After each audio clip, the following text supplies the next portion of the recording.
Hello mga ka-Bibirds, welcome back sa aking channel. Nahirapan ba kayo makagain ng followers? So ito ng solusyon guys kung paano paparami ang inyong followers sa inyong profile Facebook.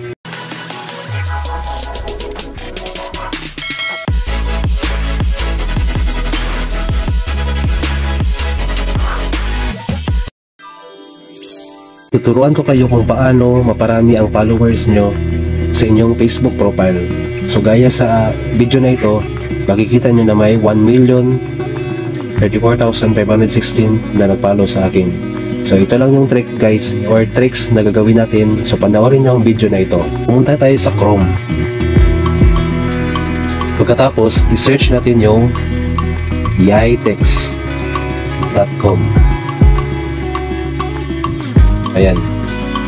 So ayan po guys, yan po yung i-search nyo sa Google Chrome.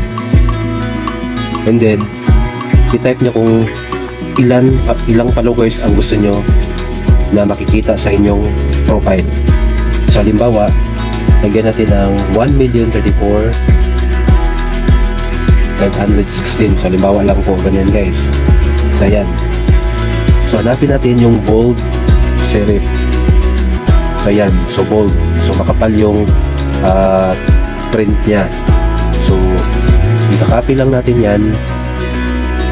So ayan na. So na-copy na natin. Then punta tayo sa ating Facebook profile.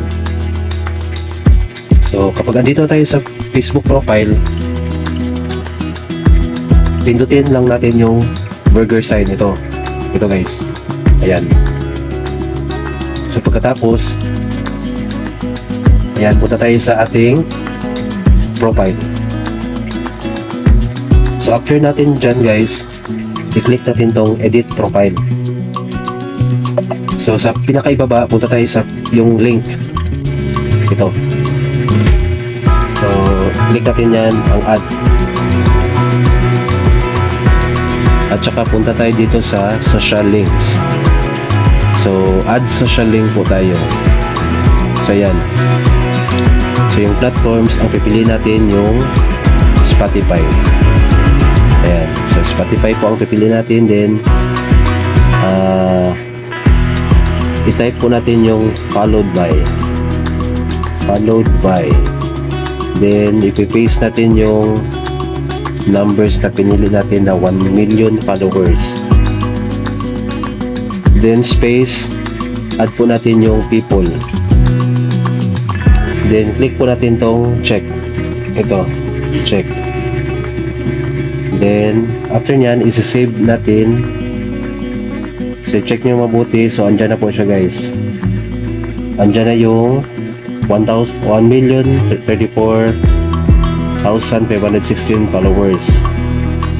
So after natin yan ma-save, so punta tayo sa ating profile. Then refresh lang po natin. So yun guys. So makikita na dito yung nag-follow sa inyo na 1,034,516. So yan lang po kadali guys. Sobrang hindi lang po gawin yan kung gusto nyo dumami yung followers ninyo. Sana nakatulong itong video na to, at huwag kalimutan mag-like at subscribe. At thank you for watching.